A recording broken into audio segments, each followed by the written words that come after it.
Hey, Scott from MyGrowthRings.com here. Here happens to be in my sister Lisa's basement. Yeah, she's being so clever hiding back there.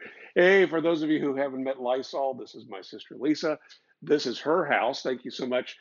We've got her mic'd up with the same earbud that I'm wearing, although she says she doesn't want to say anything. So not really. She's my Harpo Marx today. All right, the reason for this video, and let me just say, if you're here specifically because it's a track saw related video, welcome, check out the content, and I would discourage you from clicking the subscribe button because that's not what this channel is about.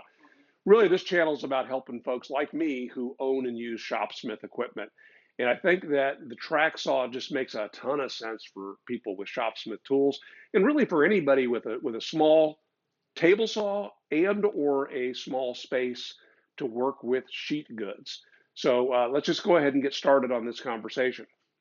So we were talking, I bought a piece of foam that is used to support whatever you're going to cut when you use a track saw. That piece of foam is 4 foot by 8 foot by, what'd you say, about an inch and a half maybe, or two? Okay. And we were just looking at the space and thinking, if we had to rip that in this space, you think about that, I would have to stand about here and I would have about 2 feet, and then there'd be 8 feet of that paneling or foam or whatever it is that you would be ripping. Then you have your table saw, which takes up about 2 feet. Then you got another 8 feet for somebody to hopefully not cause an injury to someone. And then they've got to stand somewhere too. So you think about that, you're 22 feet or so just to get by ripping a sheet of plywood. And if you really want some elbow room, it takes all of 28, 30 feet. And this is why a lot of us work in our driveways.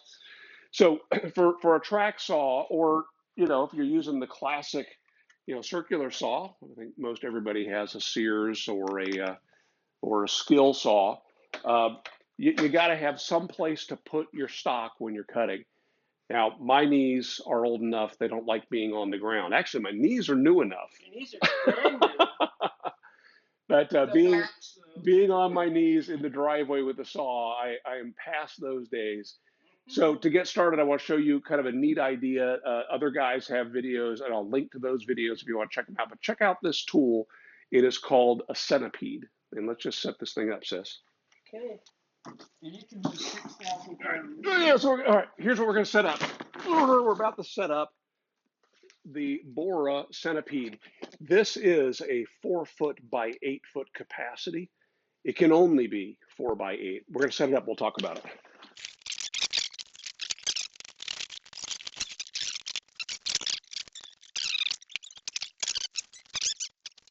Oh no, the goose is coming. Okay. So there you see this sucker is 4 feet by 8 feet. It did come with a bag for storing, and it also came with a bag of some accessories. Probably won't need those accessories tonight, but hey, good to know. We'll check those out. Let's bring that piece of foam up here and get a sense then for the scale.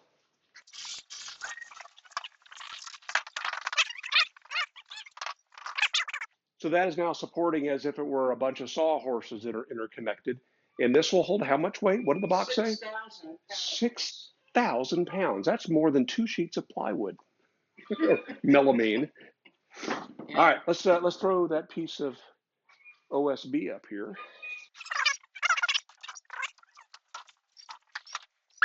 So yeah, most of a 4 by 8 sheet of OSB. This is just 1/2 inch OSB, and what a pain! What a pain to even with 2 people to maneuver that around. All right, so let's talk about what track saws are and how they differ from circular saws. And maybe let's go back to the very beginning. And yes, there is literally a goose against the window over there watching us and commenting. So we have several options if we're going to cut down sheet goods like this. And the first one we were talking about, Lisa's standing off Lisa. Hey, Lisa. You can just get the lumber yard to cut it. I mean, they'll do that for you. Will they cut it accurately for you, sis? If you guide them, they cut accurately for me. But So I'm right over there telling them what to do. Lisa she's tried to convince me that they can cut accurately, and she somehow sweet talks them into doing it. And they do it for free. Yeah, most of us get a couple free cuts. Literally, this was my experience at a Lowe's in California just to get a couple pieces ripped from plywood.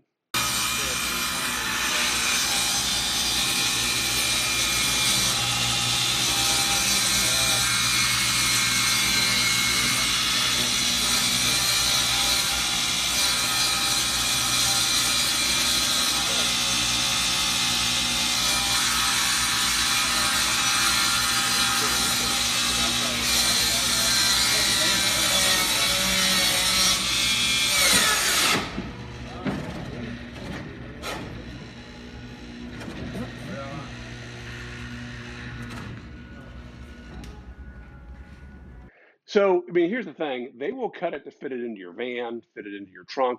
That's great. That's the kind of cut they're doing. They're not set out to do precision cutting, and the blade and the machinery is just not quite right for the kind of things you do if you want to make furniture and cabinets. So, what's your next best thing? Well, get yourself a circular saw, draw a line, and cut. That does present some challenges with big sheets. So, I would say this idea of having some kind of support is really wise. Um, but a lot of us had challenges with that because these don't tend to like to stay against a straight edge so well. And to get that long of a straight edge, you actually need a longer straight edge than you need to be able to clamp it in place. Um, and then you got to measure whatever the distance is from the edge of the sole to the blade, and then you add that to where you're going to add your straight edge. It works. We did that for years. But what the track saw does that makes it so unique and interesting is it eliminates that whole frustration, especially for a guy like me who's dyslexic and who maybe is trying to do the math on, okay, I need this measurement, then I need to add this much of a measurement. I would rather just cut right on the line, measure one time, one chance to make an error. So here, you can put that somewhere, sis. So that led me on my search to eventually purchase this saw. Now, you may have seen that Izzy Swan did a video about 3 years ago on the cheapest, uh, I forget if he called it a plunge saw or a track saw. They're called either plunge saws or track saws because these are designed to be able to plunge in the middle of a piece. Where that circular saw, you can do it with some practice, but that saw is set up to where you lock it at the depth that the blade needs to be protruding, and then you have to plunge that. This one, when it's not running, the blade is retracted and hidden. And when I go to make the cut, I press a button and release it, and it's only then that the blade is going to plunge. When I let go of that, it all snaps back up into storage. The one that Izzy tested was from WEN, and that has since been replaced by two models. This one that is a 6.5-inch diameter blade, and another version that's a 7.25-inch blade. Now you might ask yourself, 7.25 is pretty much the standard for circular saws in the U.S. Why not go with the 7.25-inch blade? You do get a little better depth of cut, but it puts you in a whole nother class of blades. And if you've looked at 7.25-inch blades lately, they're typically for construction. And you don't get as high a quality blade as the blades that are being sold specifically for use on a plunge saw. So with this saw, I can put, if I want to, a blade made by DeWalt, a blade made by Festool, any one of those manufacturers. Now, Festool patented this whole concept about 50 years ago. It might even been older, really? Longer than 50. Yeah. Wow. Yeah, it's about the time, around the time I was born, actually, I think. Wow. So that's almost 60 years ago. And their early patents have expired, and their most recent patents are slowly expiring. And so their technology is becoming public domain. And that's why we're seeing more and more of these saws on the market. Now, Lisa, unbeknownst to me, was doing research at the very same time, and this is the saw that she purchased. And so we're going to take a look at these side by side and talk a little bit about why she chose the Kreg. I still have to do a little bit of setup. I have to assemble my rail. My rail is made up of two aluminum pieces. So let me pull those out and get those set up. Pardon? Your track? My track, also called a rail, yeah. Also called a rail? Yeah.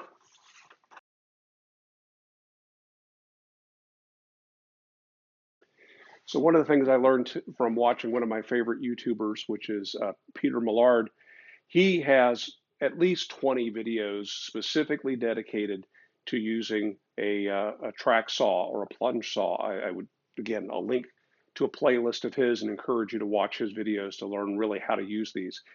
But one bit of advice he had when using these two-piece rails, what's going to happen here is our very first cut is actually going to cut this little rubber strip right here.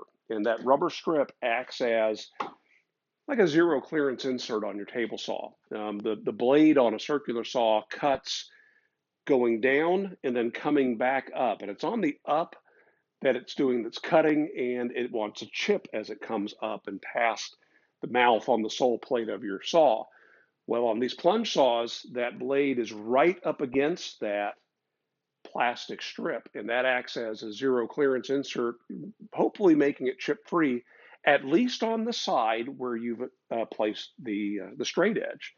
So your very first cut is to trim that flush with the blade that you have mounted on your saw. Now, one of the things that Peter suggested is assemble this backwards. And so with this being what would normally be your outside end of your rail, and this one being the other outside end, make your first cut by plunging in somewhere from the end, make your cut, and then stop at some point. Then you disassemble it, flip the two pieces end for end, and make the center cut, making it all flush. The problem is it's very difficult to start with your saw almost off the end of the track, plunging down and giving you a perfect cut. Did you experience that, sis? I did not read those instructions. Well, Look at mine, I didn't. Well, yours is not two pieces either. Yes, but if you look and see. So bring your track over. I did not take. I assembled all this together, and then I did my first cut. I didn't take it all the way back. Oh, okay. I started. So her first cut, there's still some of that left, and you can see it kind of trails off a little bit.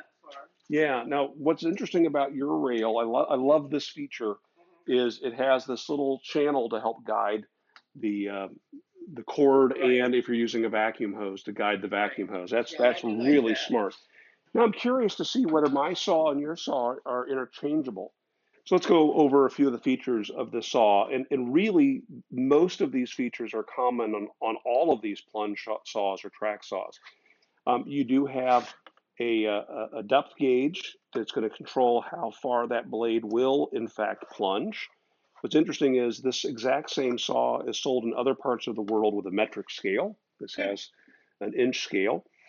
We have an angle gauge here on the front and a lock both front and back, and we can pivot this to any angle. It goes from, I think it's -1 degree to like 47 degrees. So it goes over 45-degree angle. And there are stops. I was very curious about this. There's a stop here and here that is adjusted from the bottom. And so if your saw is not cutting quite at 90, you can adjust that from the bottom.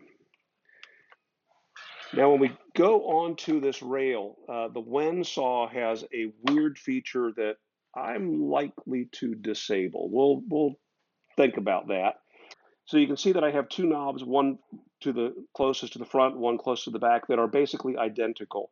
Those knobs are there for adjusting to give you a perfect fit on the track, so it's not sloppy. These two knobs, though, each have their own purpose.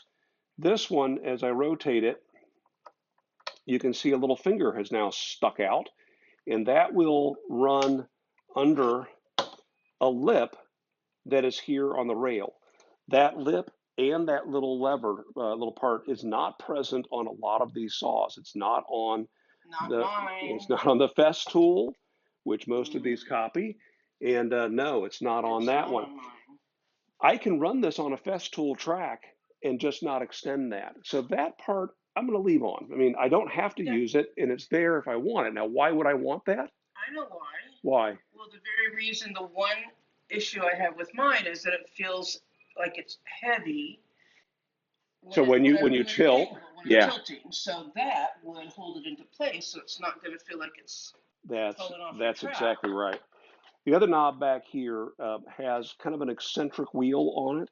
And when you're not turning it, it's applying pressure against the raised ridge on the track. And what that is designed to do is to act as an anti-kickback device. So I have to turn that knob just for the thing to drop into the track. And then as we pull it forward, it slides smoothly. But if you try to pull it back, try to pull that back, sis. Okay, and I push it forward. I can't reach it. Okay, now, now if I turn that little knob there, I can pull it back. And see, my rails are not quite perfectly aligned here either. We'll have to work on that. But that feature alone is going to drive me nuts.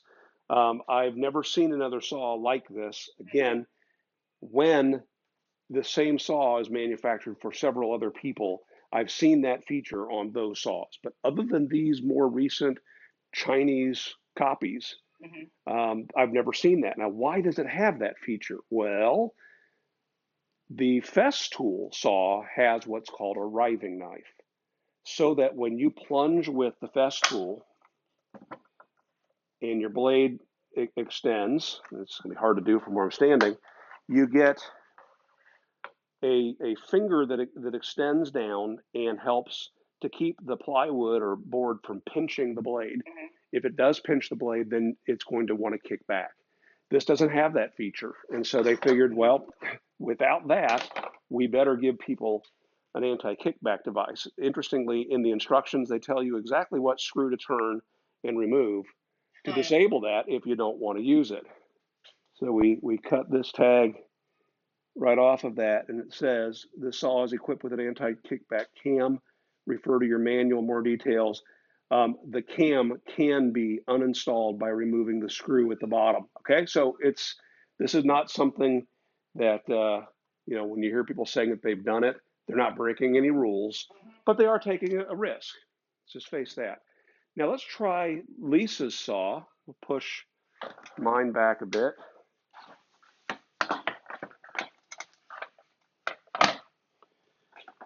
Now that's really interesting. That looks heavier than yours. Is it heavier than yours? It is heavier than mine. It went in like it's heavier. Yeah, yours is quite a bit heavier than mine. Now you do have an anti-kickback part here, but yours has an on-off switch. Okay. And so it's not going back now, but now it is. Okay. That's nice that you can turn that off and on. You also have, just like mine, I forgot to mention that, the outermost cams are there for tightening. Here, I did mention that, but if it were to wear over time, you just tighten that up. I had heard that people were complaining about it being loose on the track. Yeah. And we're not happy with the track. So to know that there's actually something to tighten that up, that's a user error.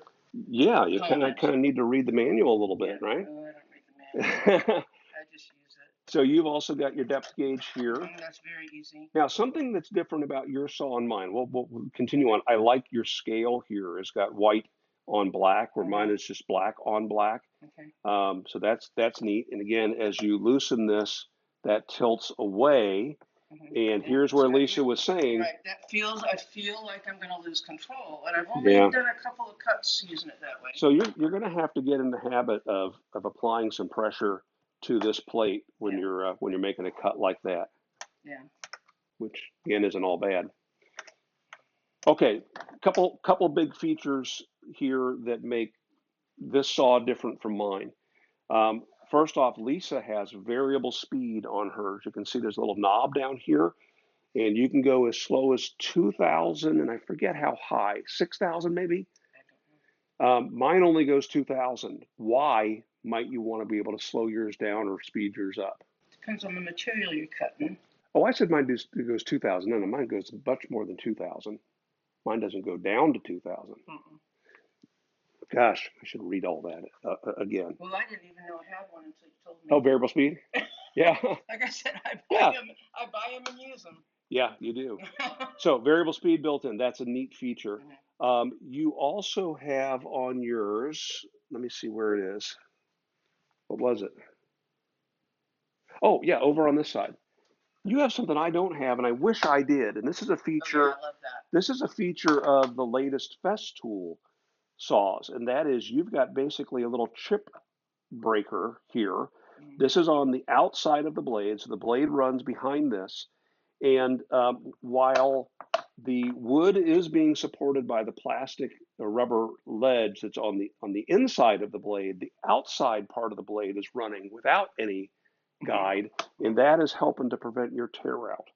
Mine doesn't have that, so I'm jealous of that. I love that part of it, and especially looking at making cabinets and things.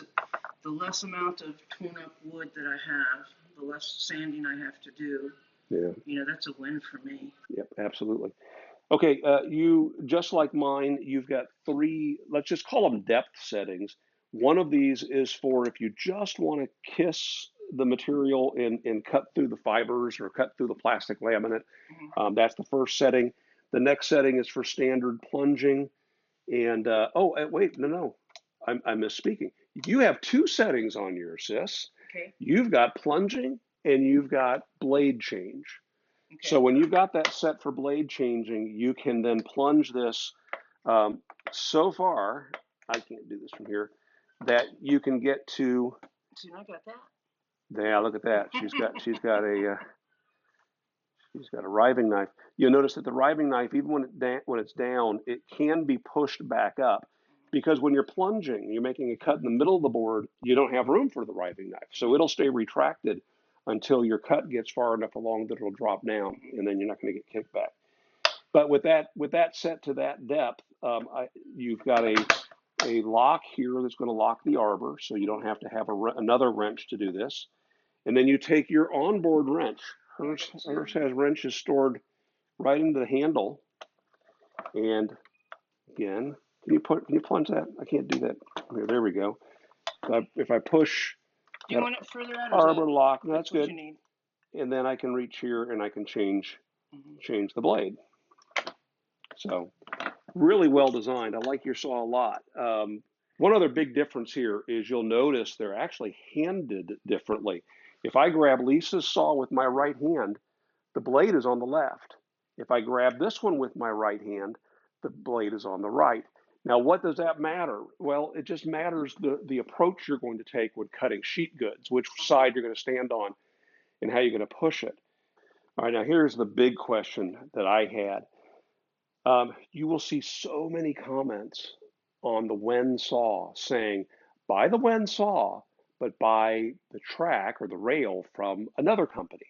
You can buy the Festool brand. You can buy, there's several other brands you can buy, and they're all compatible with each other. Well, I had that same question. Why? What is the difference? What's the problem with the WEN?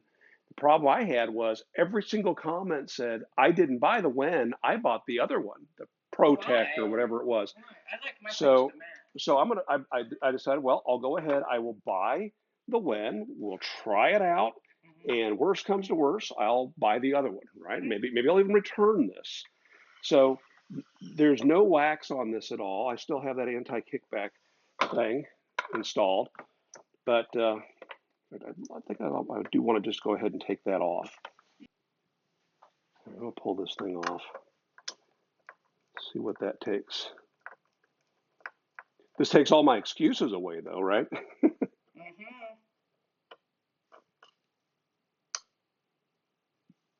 Now that's very straightforward. Just has a spring and a pin and a screw. Put it back together. Yeah, absolutely. If I want to put it back on, I can. Oh, I remember the thing I was going to tell you. That's different between mine and yours. Guess what? I've got a greater depth of cut than you do. And how do I achieve a greater depth of cut, you might ask? And I'm curious about this, but Kreg does not recommend using this without a track when you can. So without a track, I can use this as a standard circular saw, and it picks me up about 5 millimeters of depth, just a bit less than 1/4 of an inch of additional depth. Right. Both of these with a track will cut a 2x4 in half, so we don't have that concern. But, and I'm just wondering how they get away with that. Is it just because you've got a little more openings here that potentially could catch things? Maybe. Maybe WEN just, you can't be the boss of WEN. My saw's better than your saw. I've used mine without So crack. the WEN does have 3 settings here for depth. One just for scoring, so you're just barely going to kiss through the material. One for making a through cut, and one for changing blades. Now, they have this interesting stop here that yours wouldn't need, and that is it has a little flip stop built into the stop. So that flip stop is going to hit, as I plunge, it's going to hit here sooner than it would if that flip stop were down. That flip stop is there when you're using a track. When you're not using a track, you drop that down and it cuts that additional depth. Or maybe it's the other way around. The point is that accommodates that additional thickness of track so your scale works correctly regardless of which setup you're using it in. So anyway, let's go back on here. We're on the track. And there it is. And now let's try it on the Festool track. Wait, did it go back? Yeah, there's nothing stopping it. But there it is on the Festool track. Fits perfect. And there it is on the WEN track. You know, it is wanting to get caught on something. Yeah. So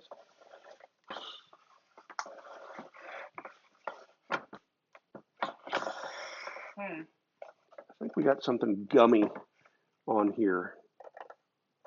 So yeah, let's get some paste wax onto these puppies. Both the bottom of the saw and the track itself will benefit from having some paste wax on it. And this is just like with our Shopsmith machines. You know, it keeps dust from building up. It keeps corrosion. You know, aluminum. This is anodized, but it still could begin to corrode, especially here in the basement. are they all made of the same materials? Yeah, they're all anodized aluminum. And if you don't know this, the way that you apply paste wax to your table saw, to whatever you've got, is you pick up a little bit of wad of the wax inside of a rag, and then you fold it over and you knead it until it warms up, and then you're applying the wax through the rag. So this way, if you were to take that clump of wax and put it straight on there, it would be depositing clumps, which will then become a pain in the butt when it comes time to buff them. So now I'm putting on what is just a film of wax. Oh, it smells nice. Those glides don't really need it, but they also are going to be fine if I put it on there. But you will find that this will be a big advantage. Have you had chickens on your on your track? It's possible. I'm not saying that I did, and I'm not saying that I didn't. Well, you know, I do work out there at the chicken coop and pick it up with me.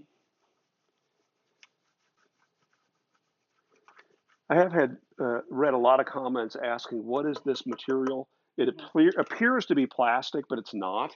It's a die-cast aluminum or zinc or magnesium. It's some metal. Yeah, it's not cheap. No.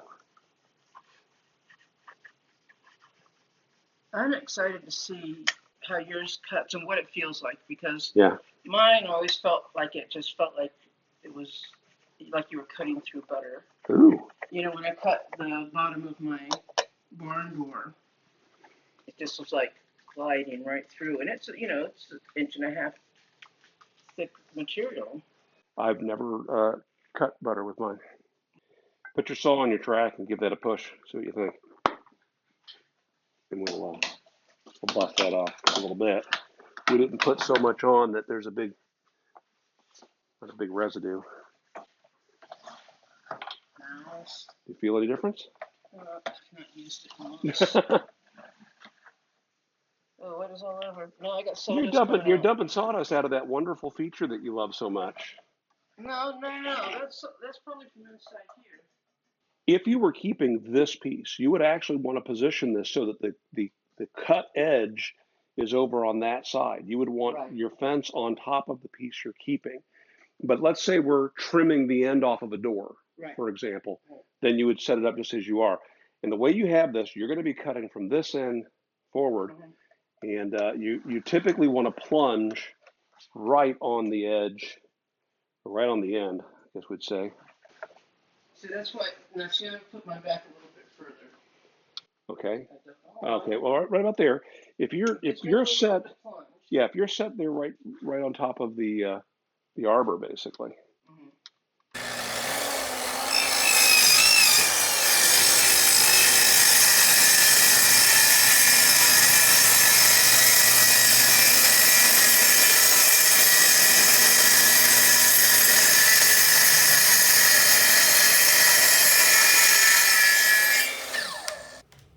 Okay, let's try that again, and we need to set the depth. Make sure our depth is set properly, because I'm not sure that it was. I don't think it is. Yep, and let's also speed it up. I think right now you're running at slow speed. Let's get you up to a typical sawing speed.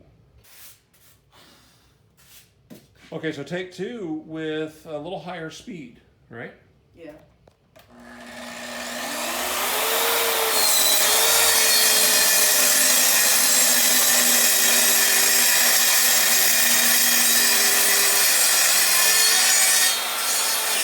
Oh, okay, so we just made a cut and it wasn't to the right depth. And what did we just learn, sis?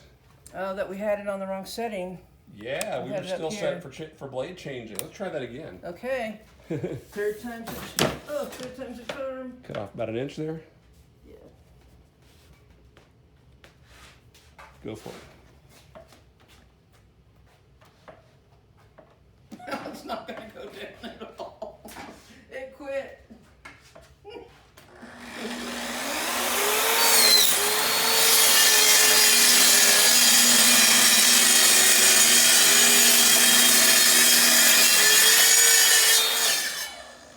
Whew. That's more like it. And look at the edge. Look at, isn't that beautiful? Oh, that's much better. Much better. Even on this whole, I don't even know how. And we're a half inch through my foam. Wow. I probably could have set it So back up yes, it was set at a 1 inch depth of cut, and we were cutting half inch. All right, well now we know, and you were not getting tremendous dust collection on that. I wonder if there's anything maybe clogged up inside of your dust port. I don't know, but you should unplug it first. No. Always unplug it. You should unplug it first. Safety first. For a second. Oh, you're all plugged up in here. It is so plugged up. It's up inside of that. So can you take that off, that elbow? Or does it have to be unscrewed to take it off? Can you see that? That's not plugged. That's something. It's plugged with this foam. Oh, let's hope. I think my cord is going to get just tangled all over the place. Yeah. A little different than yours. All right, here we go. Okay. How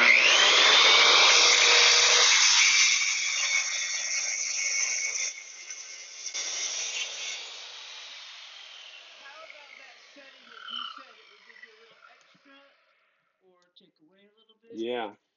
Is it flipped? No, because when it's up, it stops the plunging action a little bit sooner. Let's see. Push it down. Unplug it. Make sure it's not dyslexic.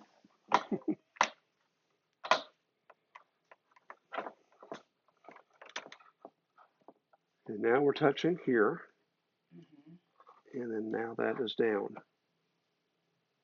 Greater depth, right? It does look deeper, yeah. Yeah. And that should be cutting it all off.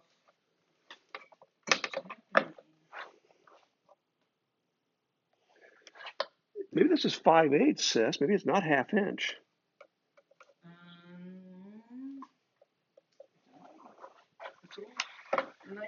Is there a date? August of 2012.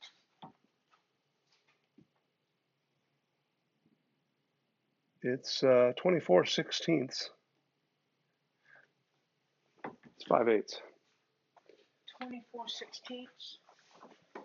That's not no, true. Must be a date. Plug it in. Let's make this cut. Okay, good.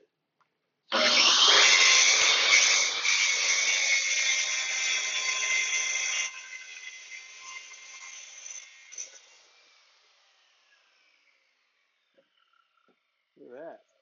Look at that, sis. I'm seeing. I want to see what it looks like without the splinter guard thing. Okay. Oh, you want to compare it to? Oh yeah. To yours? Yeah. Where's your cut? It's right here. No. It's that Is it? perfect. Yeah. That's that perfect edge right there. Put those together and compare.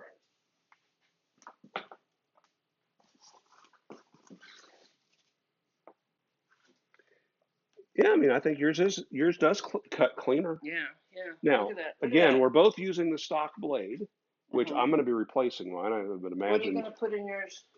better blade. Better blade. We'll talk about.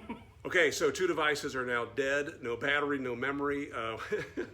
As I mentioned, check out the video links in the video description. I really think that these saws make sense. They're absolutely going to fit your budget. And if you're working with sheet goods at all, but you're in a small shop, it just makes so much sense to not move the sheet goods through the space, but instead move the saw across the wood. So thanks for joining us. See you in the midweek follow-up for your questions, comments, and cheap shots. I'm going to be in a hotel somewhere,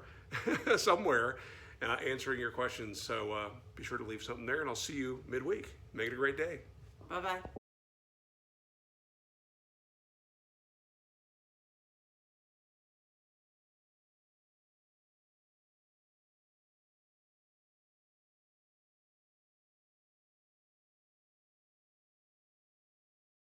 So we ran out of memory on 2 devices as well as power. So I think that's it. We are done here. Oh, look at my hair. I know. We're sweaty down here. It's North Carolina summer. I'll do that again.